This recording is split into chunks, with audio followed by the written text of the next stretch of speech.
And it really speaks to how we can sometimes grasp for this delusional idea of perfection when all we really need to focus on is making consistent effort every day.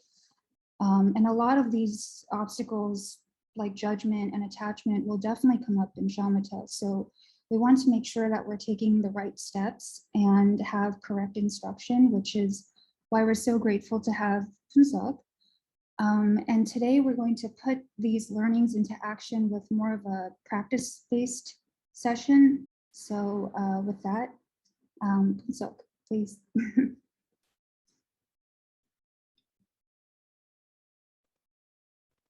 Right. Thank you very much. Evening, everyone. Glad to see you here. Sorry about last class because I went to class because I was thinking, time, hurry up. So I'm not gonna keep that in mind, the time. So I won't, will not rush. When it comes, it comes. Doesn't come, it doesn't come. Okay, we'll cover what we can. Okay.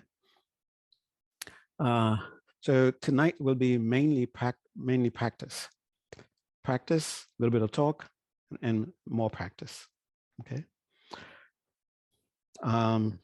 So let's begin with our opening meditation that we do. Okay. And how do we begin? We begin first with having a clear intention that I'm going to meditate. And as soon as you hold the word meditation in your mind, as soon as you form the intention to enter meditation, allow your entire being to respond. And first, just pay attention to the response coming from your body, energetically, from your mind, from your emotions, with your intention to enter meditation.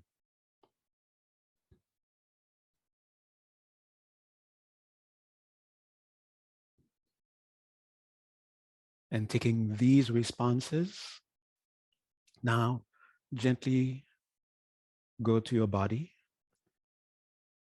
holding that intention. Allow the natural intelligence in the body to guide you as to how should the body be so that I can go into meditation. And listen, you will feel sudden need to make adjustments here and there. So consciously, deliberately make the adjustments.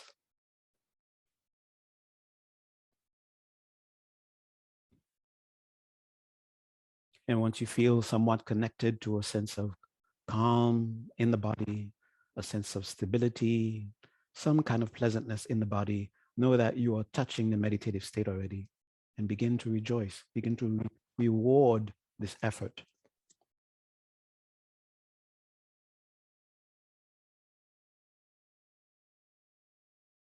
Staying with that sense of touching the meditative state, gently scan your posture, acknowledging what's present, reaffirming your intention, and still paying attention to the response. And if the body, when you reach that shoulders ask you to make an adjustment, then mindfully, consciously, you make adjustments.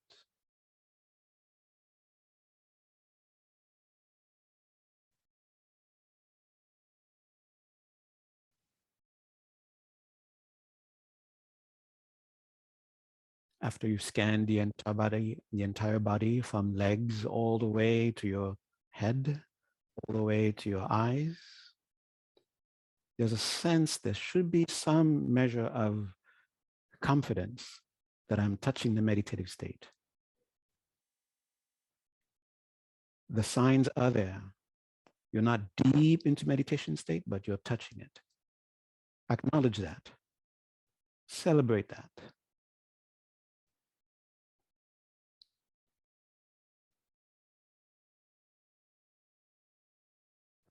And sometimes as a way of bridging from where I am outside of meditation into the meditative state, we sort of recollect our intention and make a strong determination to enter.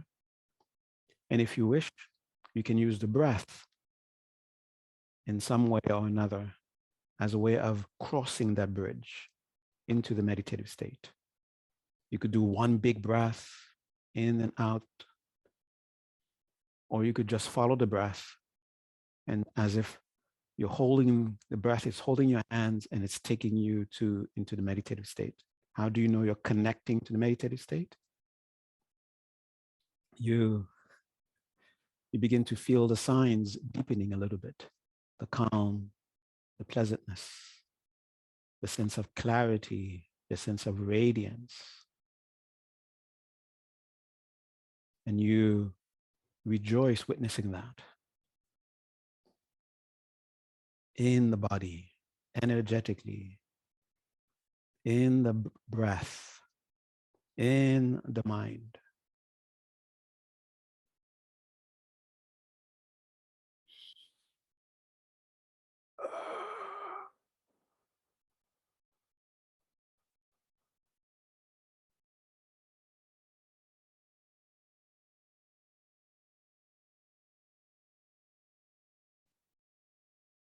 After that commitment movement, then acknowledge that you are right here, right now, in the meditative state. The meditative state isn't simply a state of absorption into some deep state, but it's also the path there. That's also meditation. And what you're feeling in the body, what you're feeling in the mind, what you're feeling with the breath, those are signs, indicators that you are in a meditative state. The calm, the pleasantness, the various sensations coming through any of your senses or combination of them. The sense of presence with what is going on.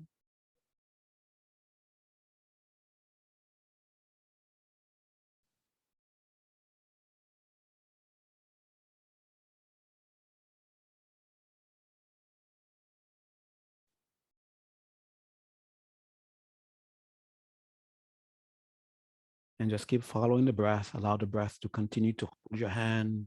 Allow it to take you deeper and deeper into that state. Allow yourself to feel it taking place energetically, physiologically, emotionally, cognitively.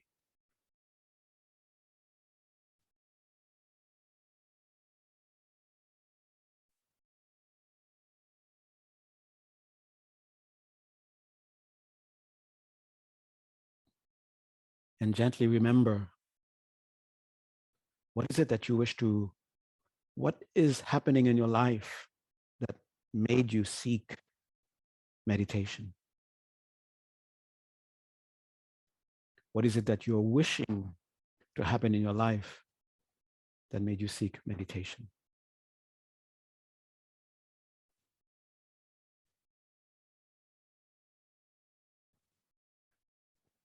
Feel the sincerity of that.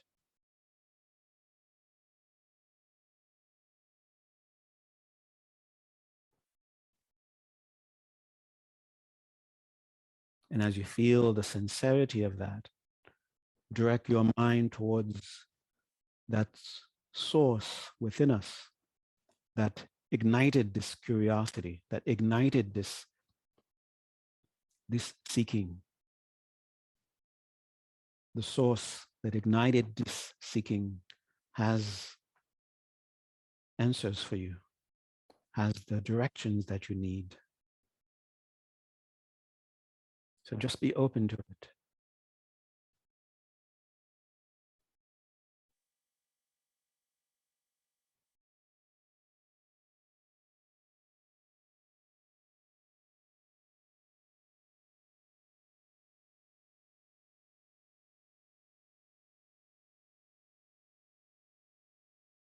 And bring your attention to the space in front of you at the level of your eyebrows.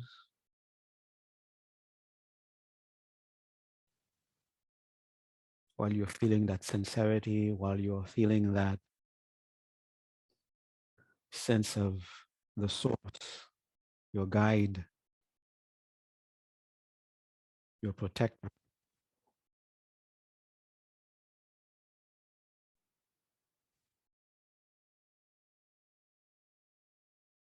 At times you feel a sense of touching it, it goes away. So go back to that wanting to encounter, wanting to touch the source.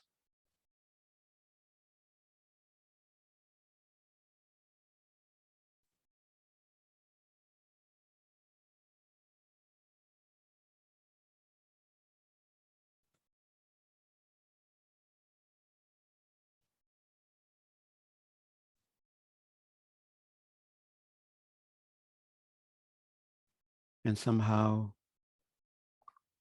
a miracle happened. You encountered someone, either someone who's historical or someone you've met or you've heard about. And upon knowing about this person, upon encountering this person in whatever way, you feel inspired. You feel confidence that that deep within you that you are aspiring after is an actual possibility. It's an it's a reality that can be experienced.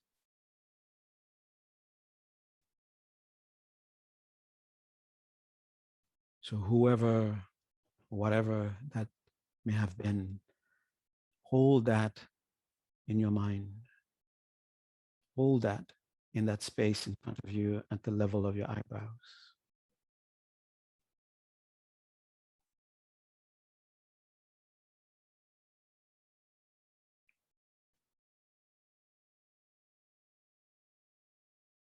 And see in that, however that presence is appearing to you, however you wish that presence to appear to you, sense qualities that you are aspiring after there already.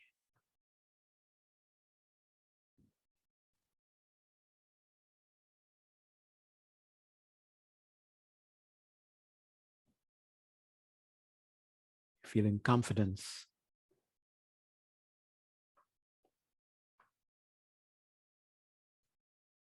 that indeed the sincerity of my aspiration has connected me with the means to fulfill it. That means to fulfill it is the very embodiment of that aspiration fulfilled.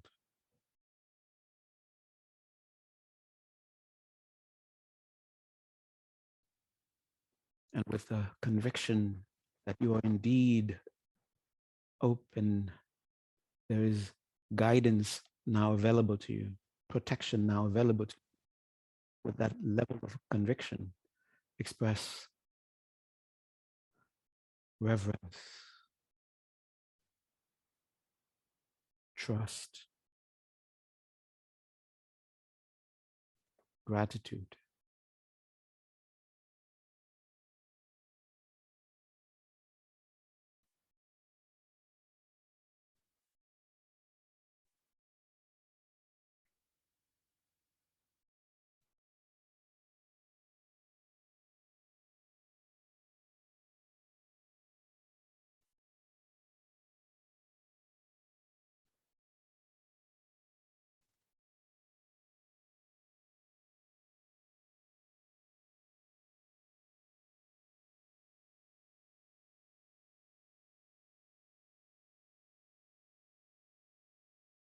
Holding on to that conviction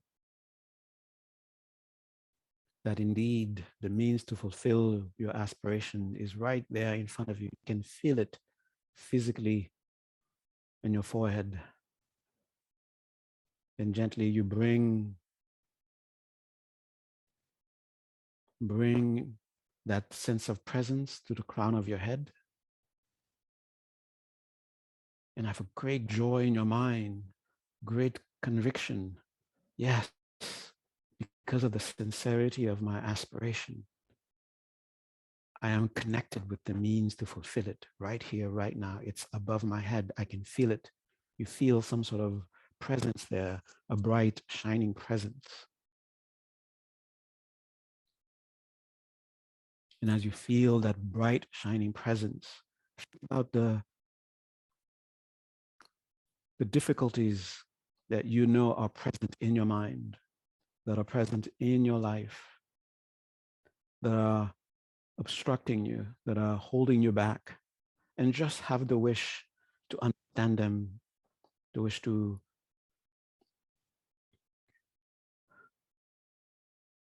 overcome them,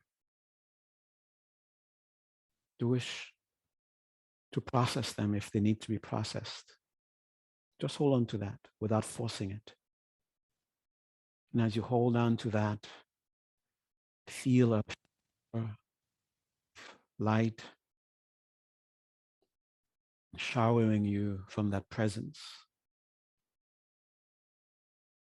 So if you feel, oh, my mind runs a lot, then just have that aspiration. I want to understand why my mind runs a lot. What is it running to? How do I process this? How do I overcome this? How do I go beyond this? I just wish to. And the wave of light descends on you and you continue to relax.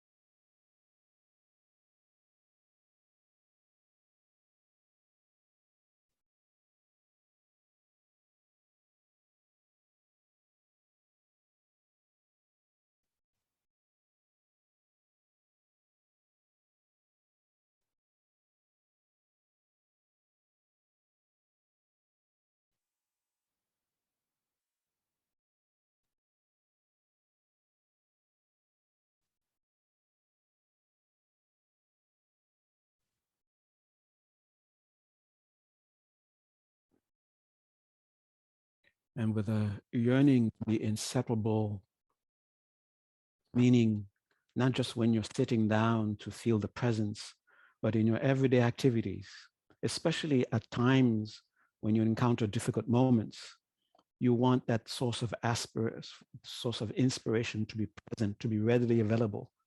So you make that wish.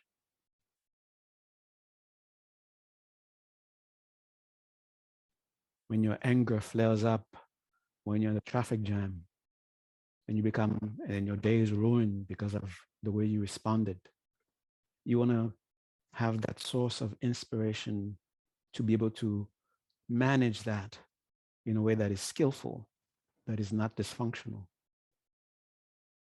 When you're arguing, you want to not just lose your head. You want to be able to speak clearly what's in your heart and listen to what the other one is saying. You actually come out of it helping each other. And whatever it is that is going on, that you are experiencing, that is part of your life, that you wish to be able to meet in a way that is functional, helpful to everyone, make that wish, make that sincerity to be able to, in that moment, to feel the source of inspiration that is now above your head.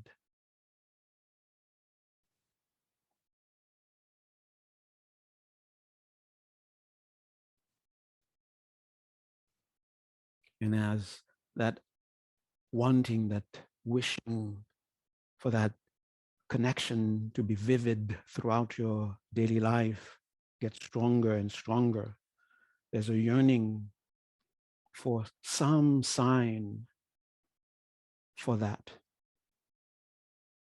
And with great delight, that presence above your head becomes a tiny spark of light. And slowly, with great brilliance, descends to the crown of your head. And as it descends, feel the beautiful clarity and joy that is filling you. As it descends until it arrives in the very center of your heart. And that is the sign that you were looking for. So have in your mind in those moments when I need it most, it's right here. That which will help me in those moments is right here.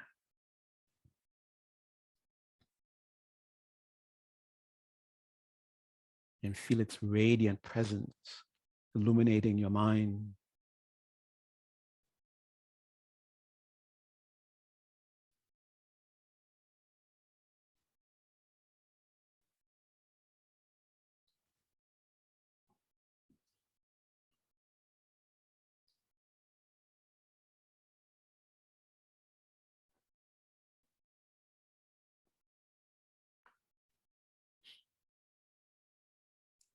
And with the sense of, it is done. I don't have to worry about it anymore. The part of you that was that maybe was worrying about those moments, that part is satisfied.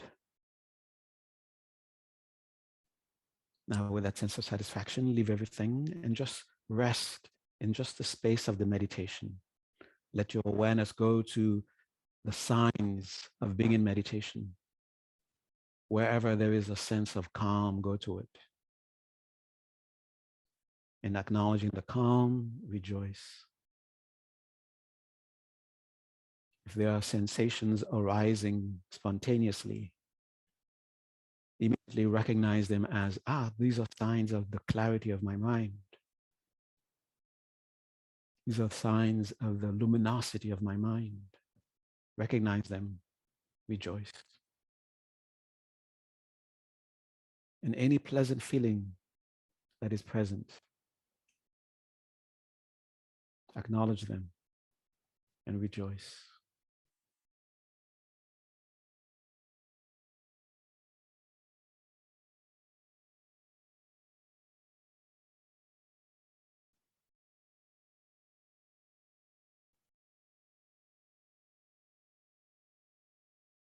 Okay, get ready now to come out of the meditation. And feeling the energy of the meditation, the feel of the meditation. Think of it as something direct, an energy that you can direct it towards, may this session be as beneficial to me as it can be.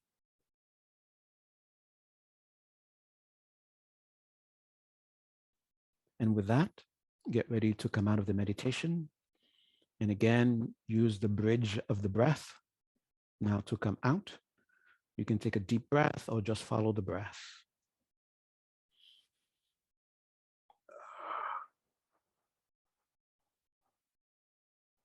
And let that breath reconnect you with your immediate surrounding. It doesn't matter if you were already aware of your surroundings, but this time you're deliberately bringing awareness.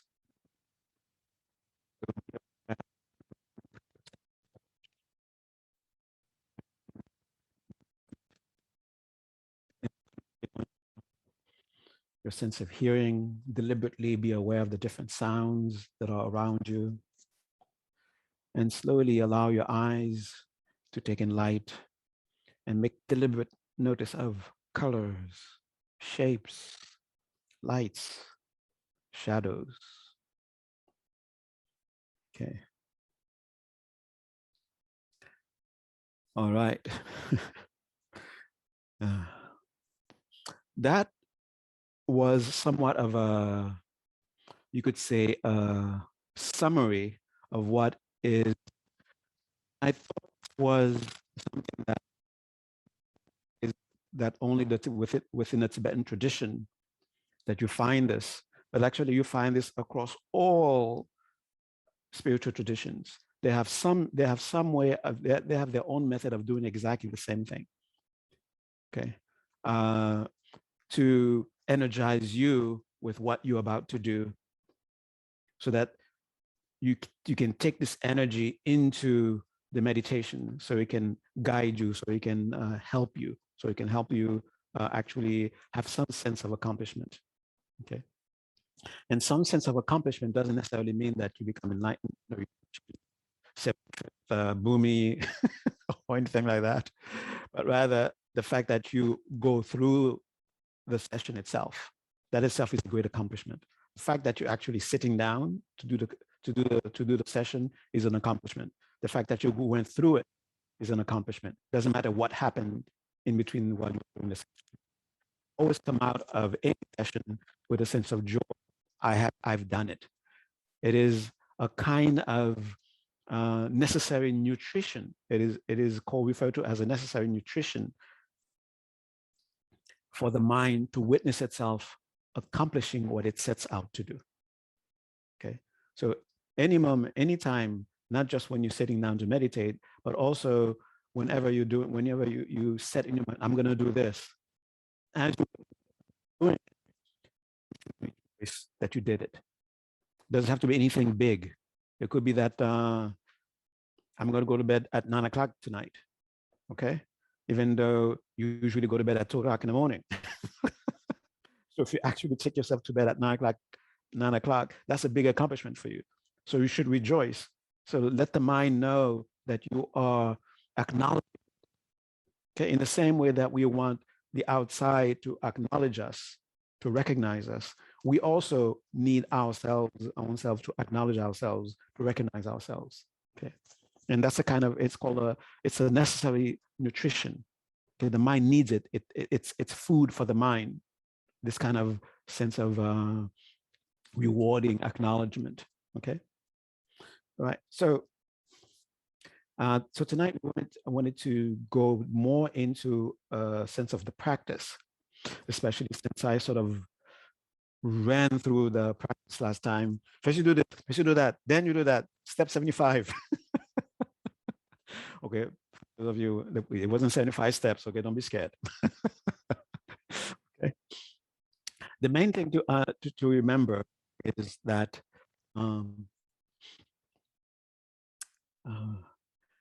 the meditation itself is not just what you do when you sit down.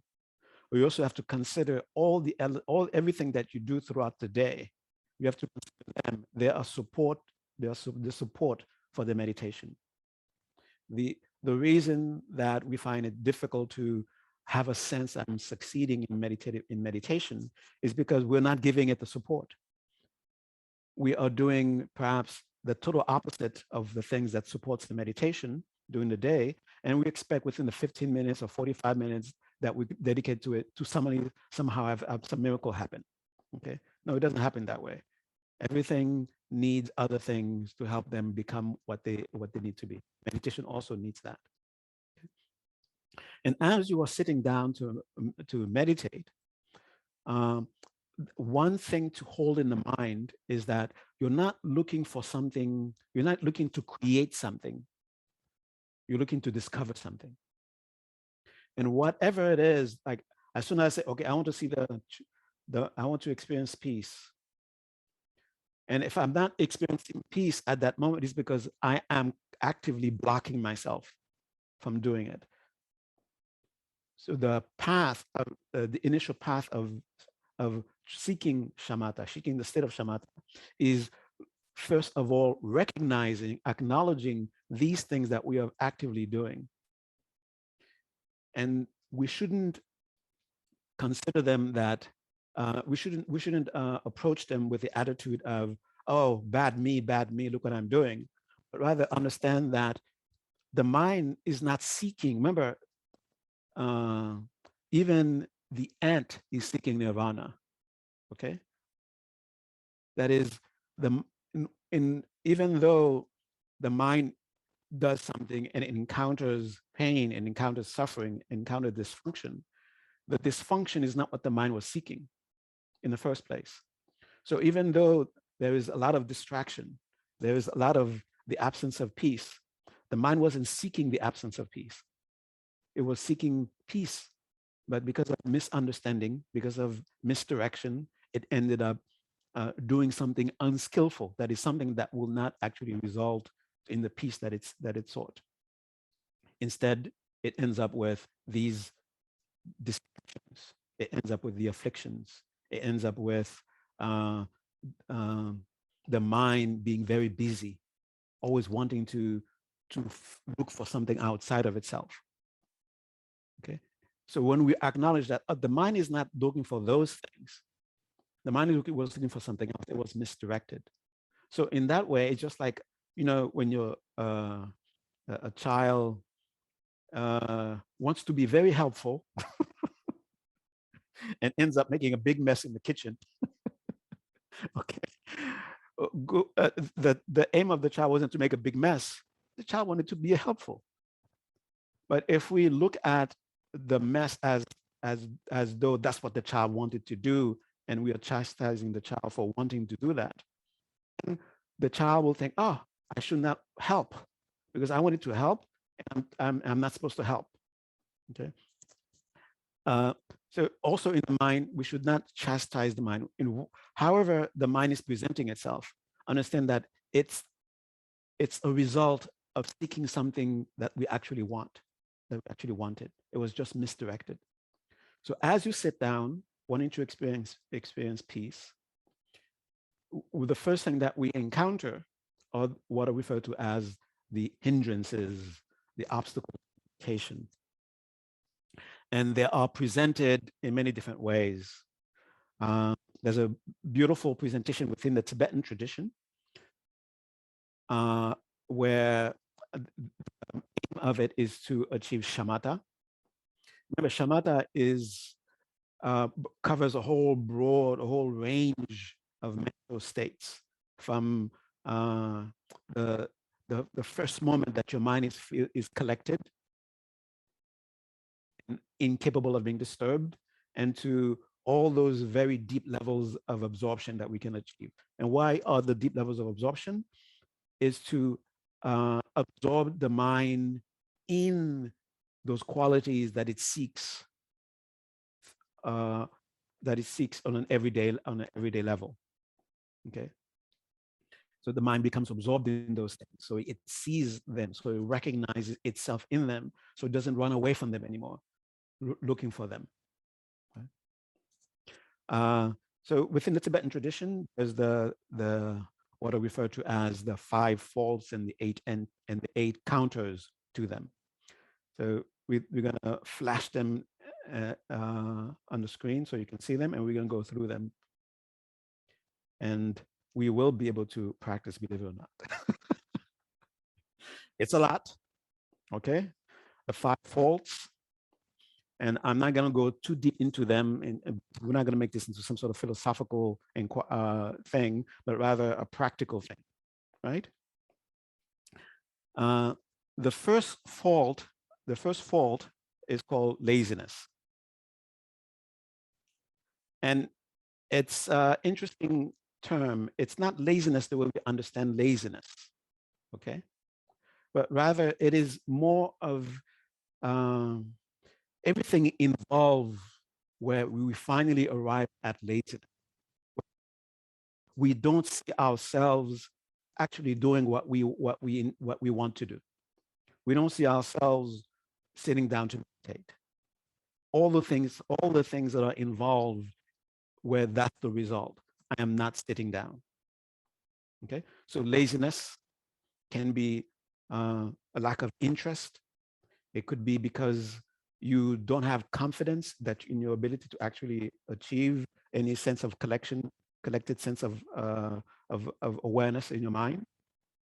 So the way to counter this are the first 4 of the 8 antidotes that are listed here. So that's why I'm going over them. So laziness, I don't feel encouraged to meditate.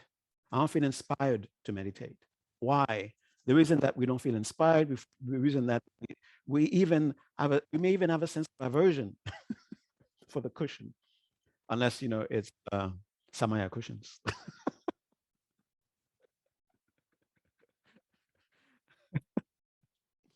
Okay, it's because we didn't go through the process where we achieved the first 4.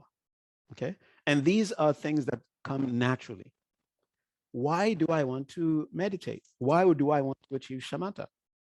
And we have to dig deep within ourselves to find our actual reason as to why we want that.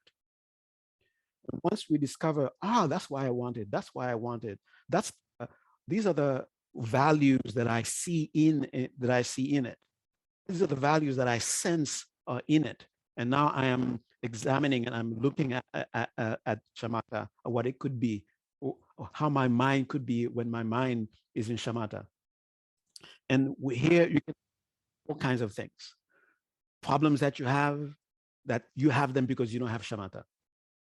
Things that you would like to have in your life that you don't have in your life, you could say, I don't have them because I don't have shamatha. So you can make like the big savior.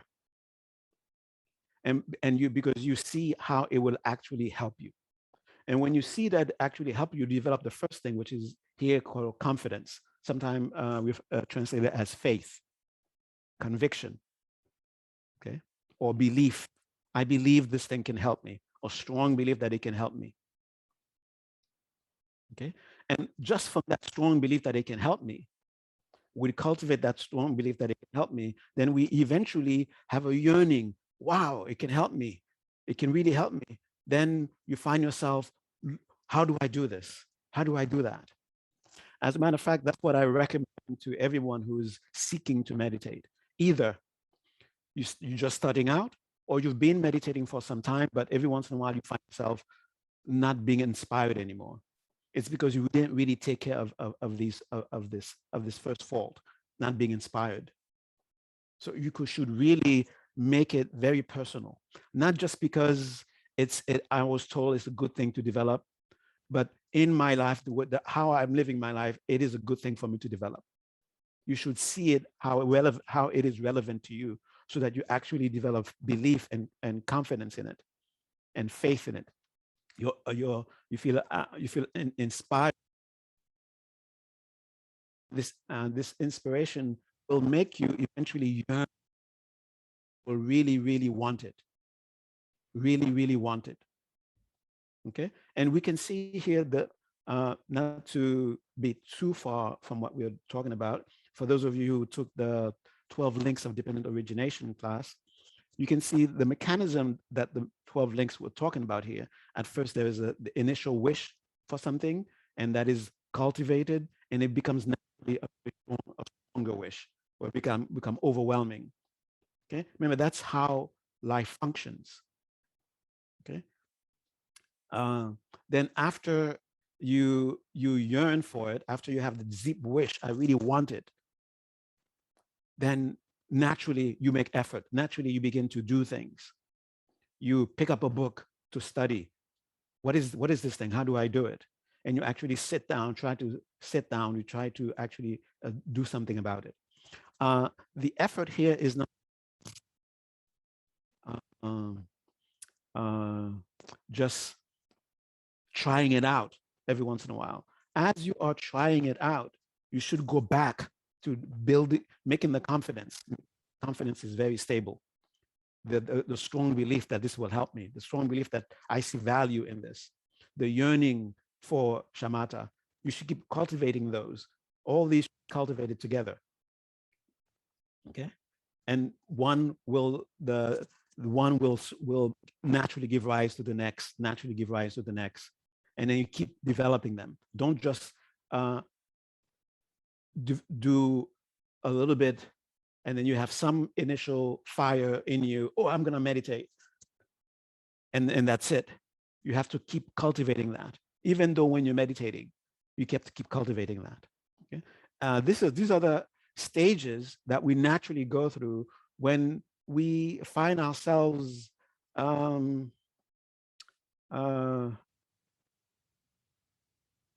we want, right? That's it. I like to use the example of you fall in love. Okay, you fall in love. Why do you fall in love? What that result called falling in love? It's because you see the value, you see the qualities that are desirable in the person. You see them, whatever they may be for you.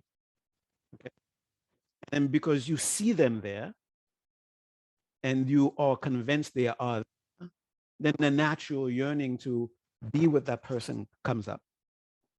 Then you make effort to be with that person. Okay. So, and finally, the pliancy, you do not actually achieve pliancy in the beginning. You achieve pliancy actually because you've applied effort in actually sitting down. Okay. So latent is also a physiological energy. That's what causes us to have experience physical and mental fatigue. And by applying effort, that is, make more accustomed to abiding in the state of shamatha, getting closer and closer and closer, that itself is a remedy that eventually removes this physiological energy that is like a stuck. It's like a a knot that blocks energy. Then when we went through our effort, when we finally get rid of it, we finally get rid of that block, that physiological energy called Nengenlen. So let's go through, and I don't want you to just see this list and then have it as a list. And what's going to happen? You have this list. You're going to take it home with you, and you're just going to sit on your shelf. You're gonna spend time with it. Oh yeah, the 5 are this, the 8 are this, the 12 are this, the 4 is that, and you're able to remind yourself. That's a good thing to do. But if you don't see it how is related to your own practice, where is my laziness? Why am I not sitting down to practice? Why am I not inspired enough to actually practice? Then you have to deal with that. That means I'm not really seeing the value of the practice the way I should. Okay? And it shouldn't be brainwashing yourselves to see the values, but rather to see them, that they are actually there. Okay. So that's the first fault. The first fault is first that which prevents you from actually sitting down. And once you sit down, as you sit down, sometimes when you begin the practice, there are times when you don't feel inspired to continue to sit down. Okay. And that's what you need to take care of, to inspire yourself, to truly see the value of it. Now, once you're actually sitting down, there are actually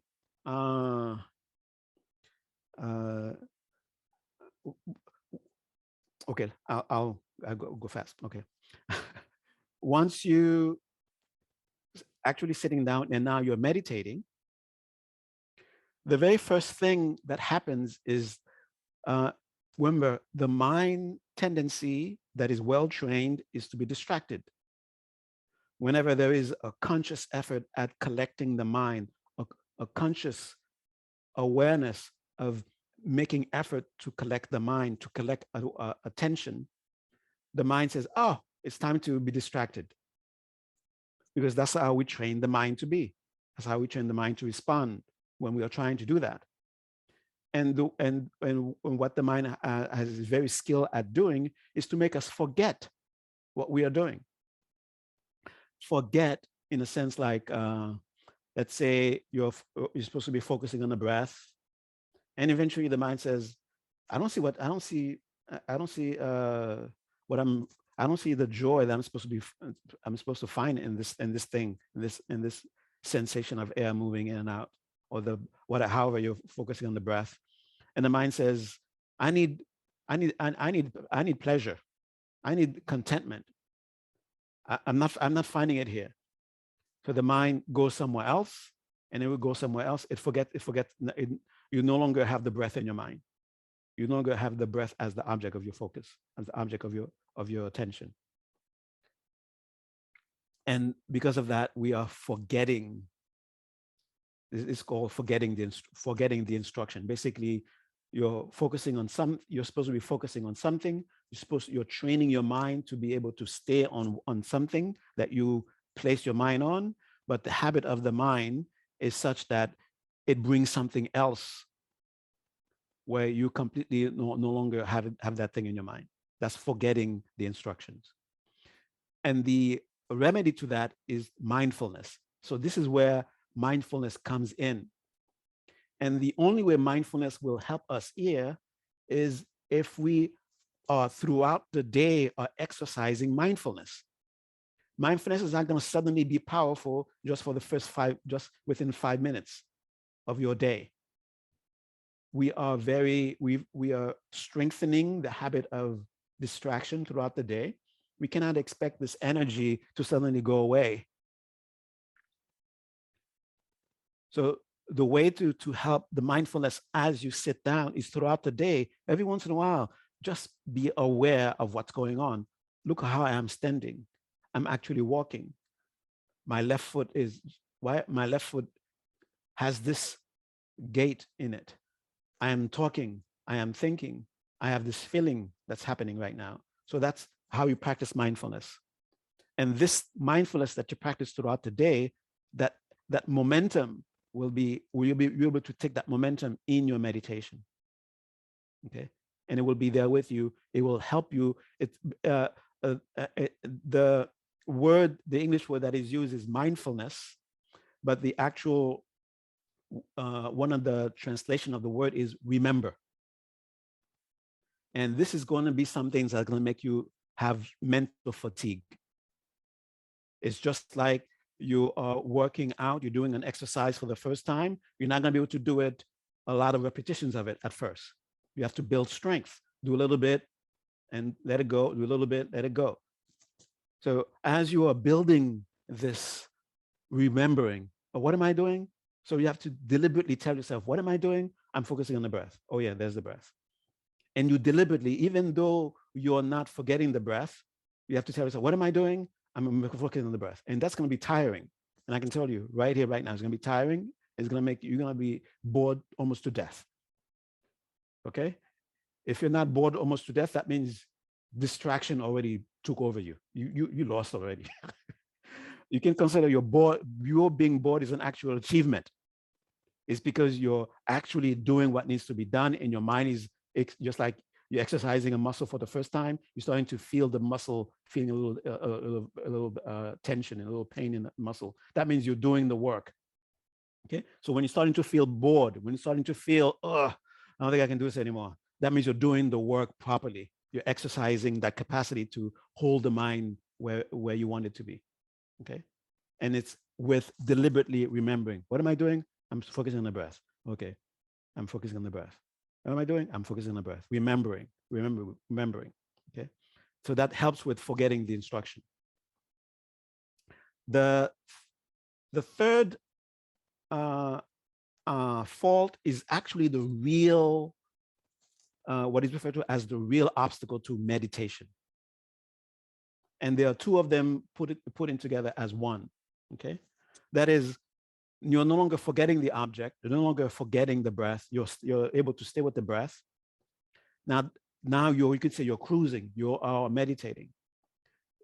Before, it was the obstacles preventing you from actually being able to have a sustained continuity of awareness on the object that you decided to focus on.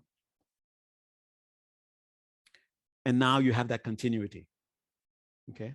And within that continuity, again, it's a muscle that you're exercising. Then you encounter what is referred to as laxity and excitement. Oh my God, what words? Laxity and excitement. Basically, your mind gets dull or your mind gets excited. You get anxious or you feel sleepy. So if while you're meditating and you're trying to hold on to the object of your meditation and you start to feel sleepy, that's a good sign. That means you've reached the third level. You've reached the third obstacle. It takes a lot of work to reach the third obstacle. Okay, that means because you're collecting the mind, and the mind is not used to be so collected. It takes energy, because energy, we only have a little bit of energy with being able to hold the mind.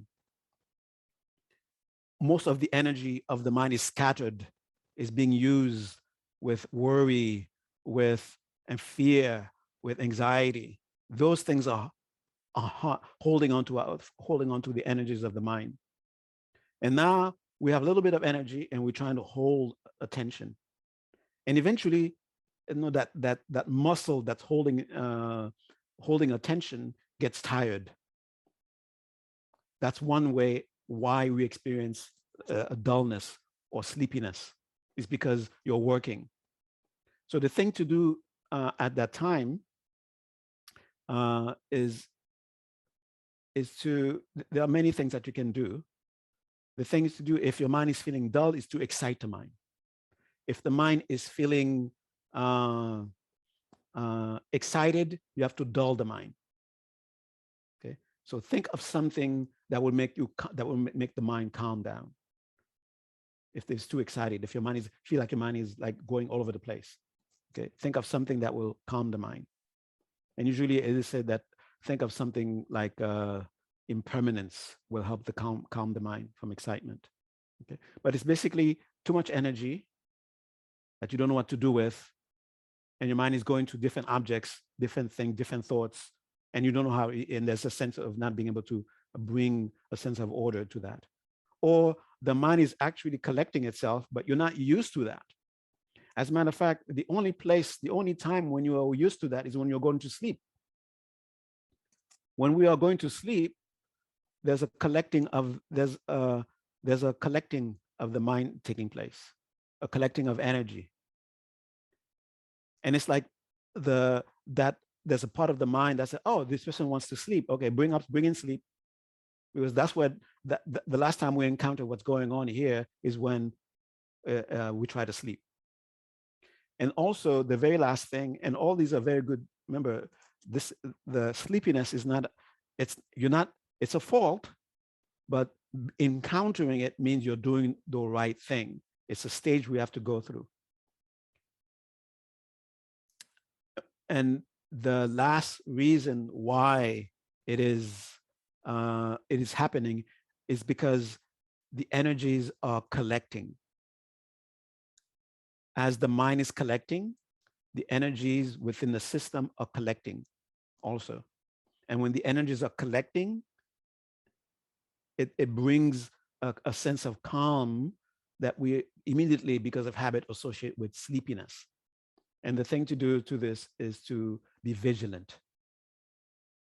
Don't let the calm actually become sleep. You're going to go through it. Okay? And you can sort of, some people who have this capacity to be aware, to be sensitive to energy, try to connect to energy, to sort of give you a sense of alertness. Okay, that's another way of the describing this sixth remedy, vigilance. It's alertness. Keep an alertness in the mind. And here's a little thing for you. Okay, and this is coming from the Buddha himself. And you can, even though Buddha said it outside of this instruction, but it helps here. And that is, be excited about whatever it is that you're bringing your attention to. Be excited. Somehow make the breath a very exciting thing that will help you from overcoming the sleepiness aspect. Okay. All right. The last two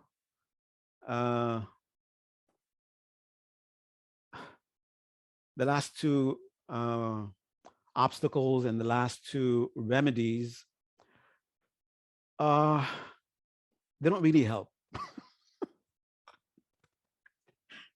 To me, they don't really help to know them in actual practicality of actually trying to meditate.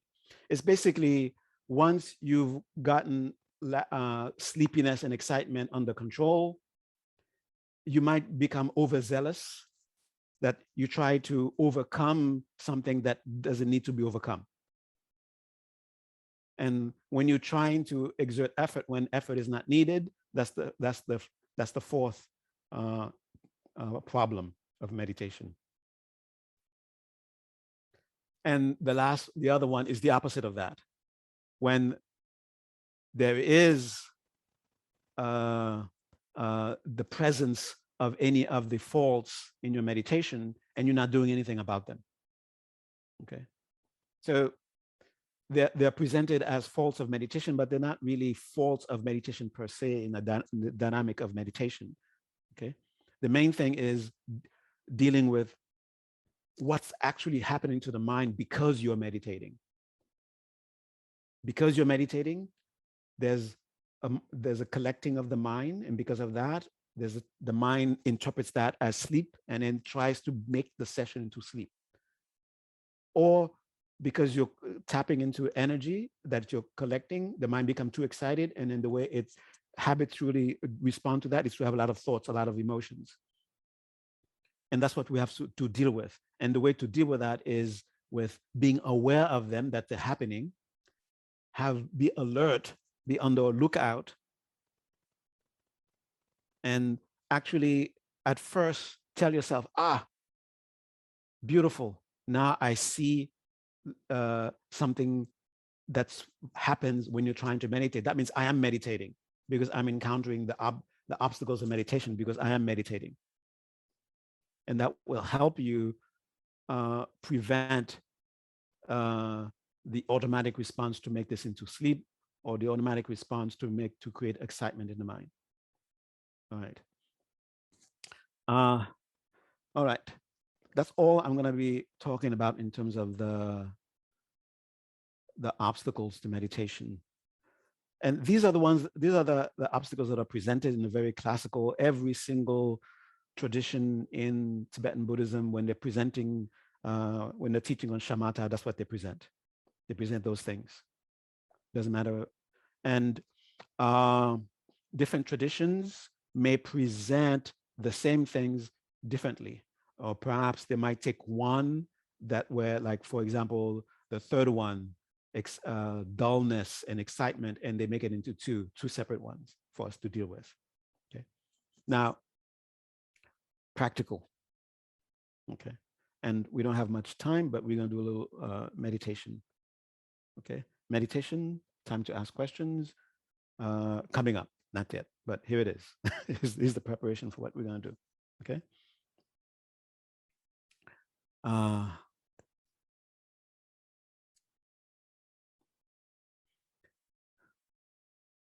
Curiosity. Intense as you can make it. And be intensely, deliberately, intensely curious about whatever it is that you are bringing your attention to. Have intense curiosity with the breath, if the breath is what you're using to train your mind to get to shamatha. Be interested in the breath in such a way that it's almost as if you've never encountered something called the breath before, and then you're very open to all the different expressions that are present in the breath. Okay, that's sort of the attitude you bring to help the mind so that it does not forget the breath, so it doesn't get into sleepiness, so it doesn't get into be excited. There are two things. There are the way that what's called mindfulness and alertness. There's a subcategory within them. Basically, take hold of the mind's tendency to have inner dialogue. Take hold of it.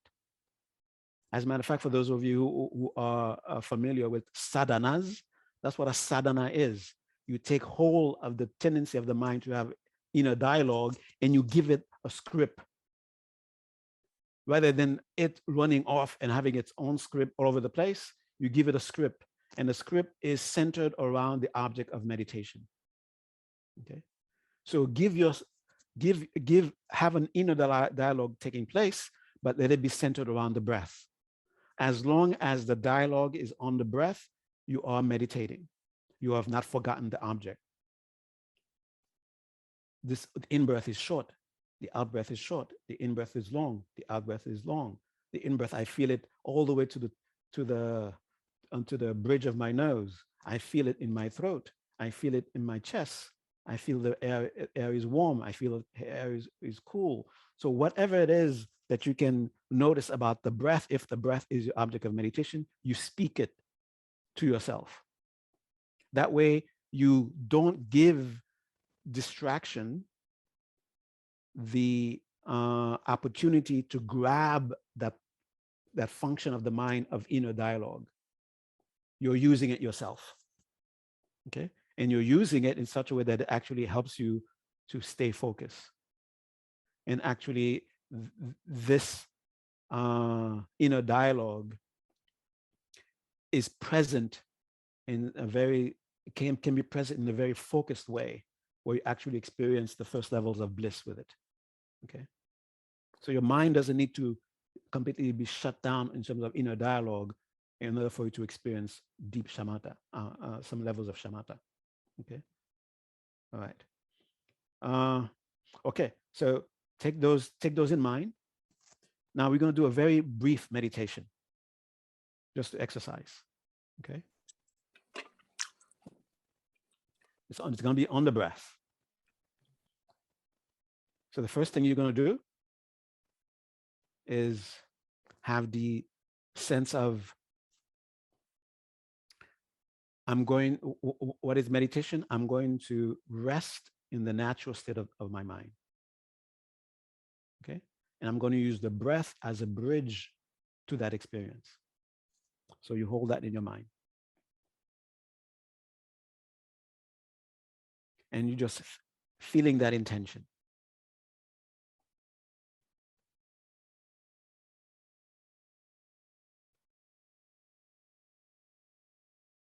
And all we are going to do is to simply take one breath in and out, and notice the measure of peace that is in that one breath. That's all we're going to do. Okay? So get ready. Intention. And take that breath.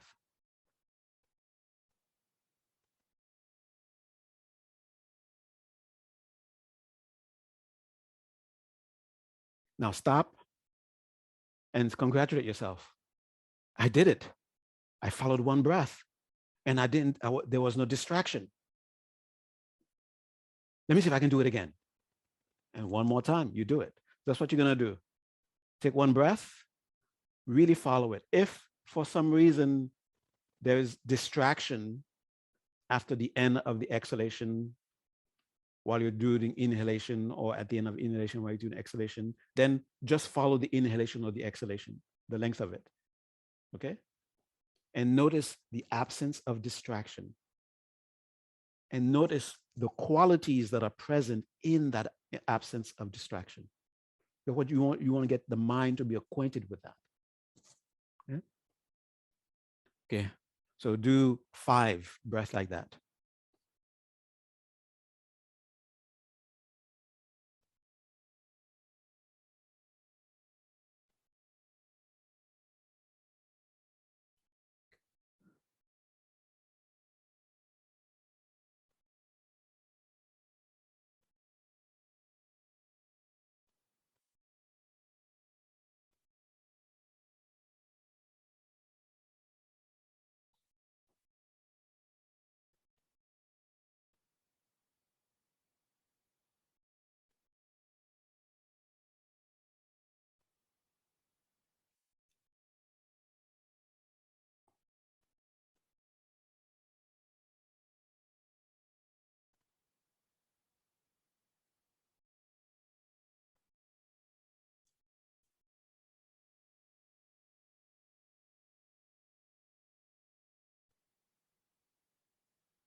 Okay. I hope you reached 5 breaths. It wasn't I wasn't asking you to follow 5 breaths without distraction, but rather it was like this. Okay, let me do it. Okay, watch me. I'm gonna watch one full cycle of breath, one whole cycle of breath without distraction. Watch. I did it. Yeah. Woo. Okay, let me see. Can I do it? Can I do it again? Let me do it one more time. Okay, one more time. Okay, one more time.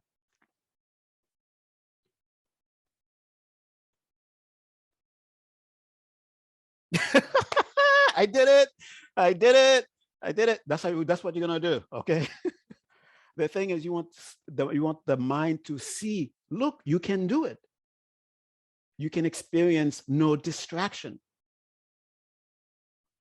And after you are used to that, then you do it for 2 breaths or for a breath and a half. And after each time, you, I did it. Okay, let me try it one more time. One more time. One more time.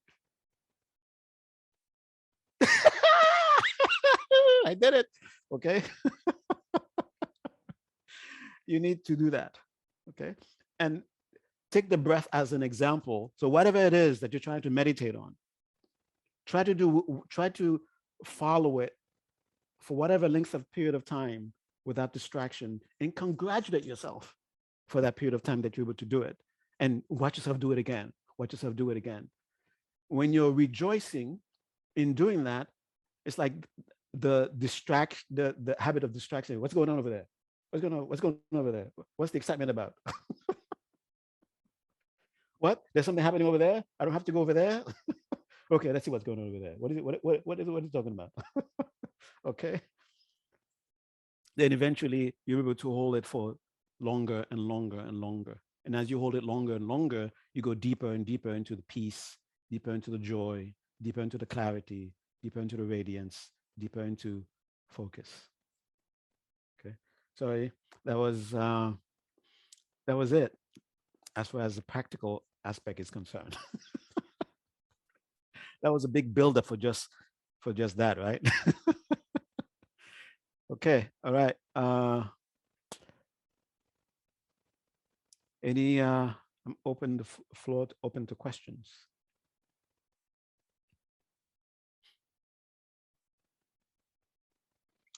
I would like to ask a question. Mm-hmm. Hi, Hi. Punsula. Yeah, I wanted to ask a question about what you mentioned of absorbing the energy. Like, yes, I'm not a deep meditator, but I have been meditating for a long time, as you Mm-hmm. know, since I started with you many years ago. And something that I have noticed is like I cannot control myself. Like, especially in COVID times, I was able to realize that because I have been at home, and at home I'm at peace, very relaxed. And every time that I go out and I start interacting with many people, I feel that I start absorbing the energy, and I don't pick that I'm picking other people's energy. Mm-hmm. Like, I get into an energy that I don't know whose energy is it. I Mm-hmm. don't even know the the fact that it's somebody's energy. I'm just into an energy. But Mm-hmm. since you mentioned it, and Mm-hmm. how to deal with that. Okay. So the energies are not waiting for you to meditate so they can start attacking you. Mm-hmm. They're always there. But because when you're meditating, your awareness has been become to a degree refined.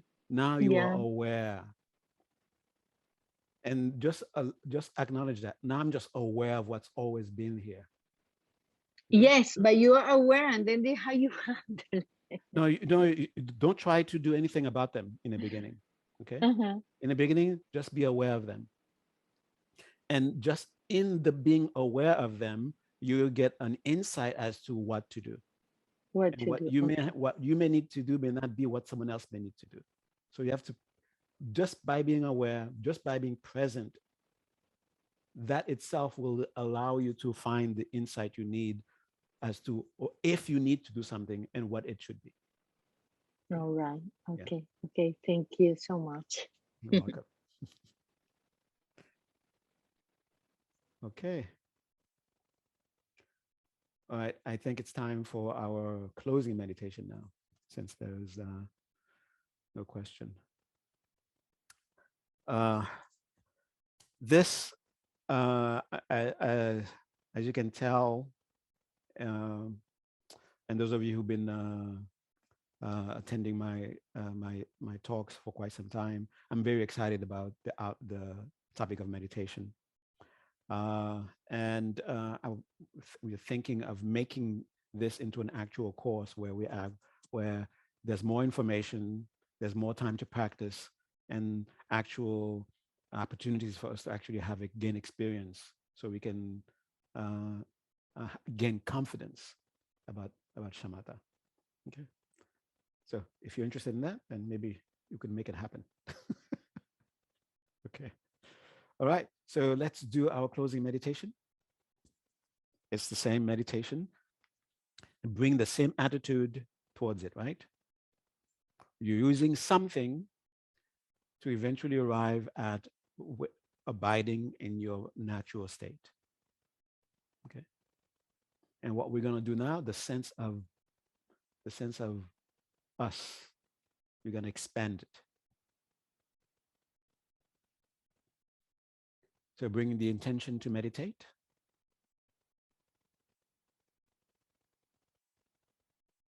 Just with that intention, you start to feel you're touching the meditative experience. And in whatever way that you can stabilize it, you stabilize that sense. A deep breath if you want.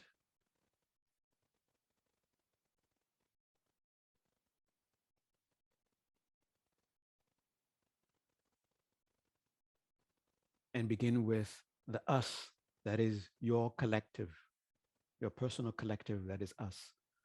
Right hand, left hand, head, foot. And really come to the sense of us.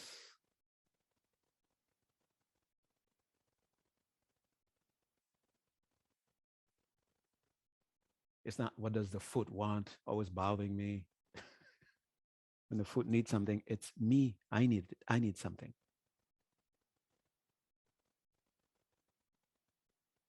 So when that sense of us is palpable, now we're going to extend it. Now feel all of us in your space, in a circle. And to help you have a sense of us, perhaps think of someone looking at us from outside. Look at them. When it says them, it's pointing to a unit, a collection. So feel that sense of us.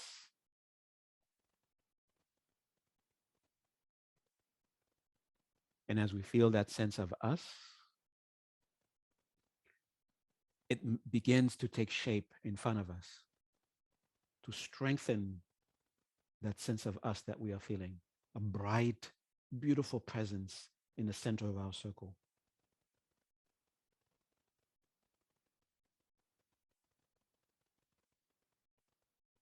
And when we are acknowledging the different members of this circle, we are feeling us, us, us. It gets stronger. As it gets stronger, the bright presence gets brighter. As it gets brighter, it begins to expand, taking more space, expanding, taking more space.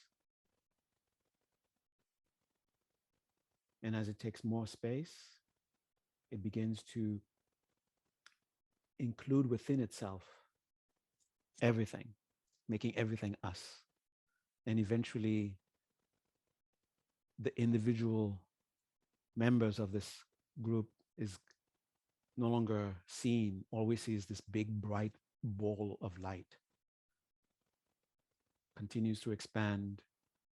Your neighbors are now included. Your pets are included. Your neighborhood, the trees, the grass, your entire state,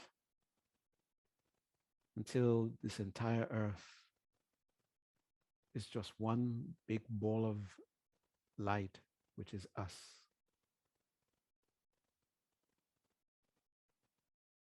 In the same way that we feel my left hand is me, and if my left hand needs something, I go help it with the right hand.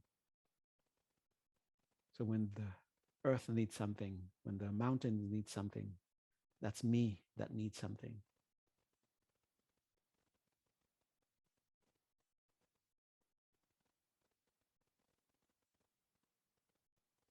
And with this very strong sense of us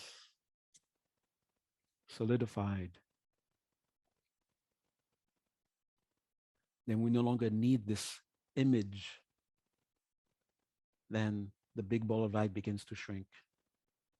And as it shrinks, whatever it enveloped has a shine that is left, a residue of a shine of us, until it comes right in the very center of our circle. There's this light ray coming from our hearts, going to the light, going to the ball of light, presence.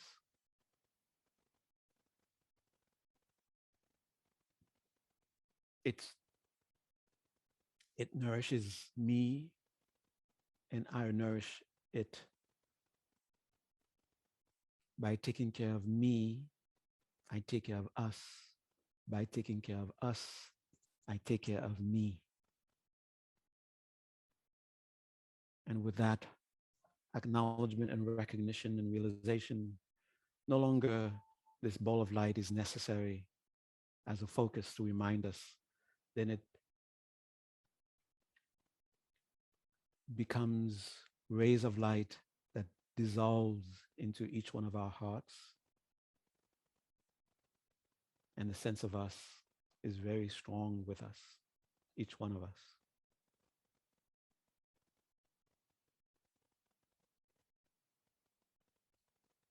Remember, whatever you may have received from tonight, and have a wish to share this gift with others,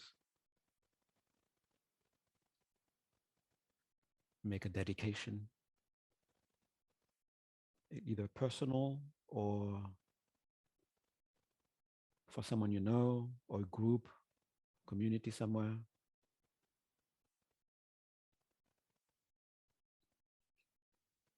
Gyewa di kyoken Sönam yeshe tsogzog shen Sönam yeshe lechung we Damba kunye doba shu.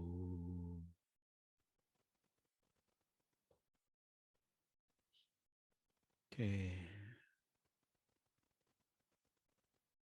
Now observe yourself abiding in the meditative state. Rejoice. Notice the signs, the calm, the pleasantness, the signs pointing to clarity and radiance and focus. Rejoice. Now that you are in meditation, coming out of meditation makes sense.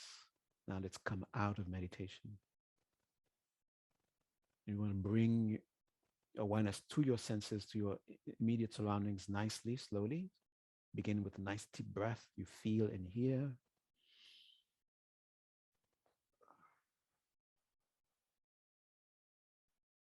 And deliberately reconnect with your immediate surroundings through your sense of touch. Notice the cushion, notice your clothing, notice the breeze, notice the sounds around you, and slowly notice the colors, notice the shapes, notice the lights, the shadows, and thank you.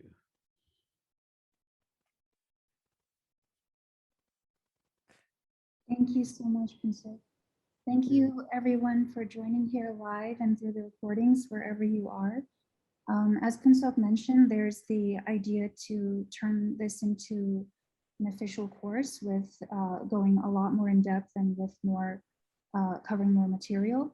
So if there's interest in that, please let us know, say so in the chat maybe, so we can gauge interest. And please make your offering for this class to Phuntsok's Venmo or through ongoing patronage through Patreon. Wish you all a meaningful practice. And thank you so much, and see you in 2 weeks. Feel free to come off mute and say hello or goodbye before we close the room. You're the best, Phuntsok. Thank you. Thank you. Love you, Liz. Thank you so much. Thank you. Thank you. Thank you.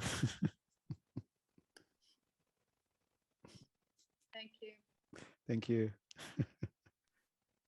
Thank you so much. Thank you. Thank you, Phuntsok. Thank you. Yes, definitely. I'm totally for the continuing into meditation, Shamatha, Vipassana. Okay. All right. Thank Okay. Thank you. you. Bye-bye. Bye-bye.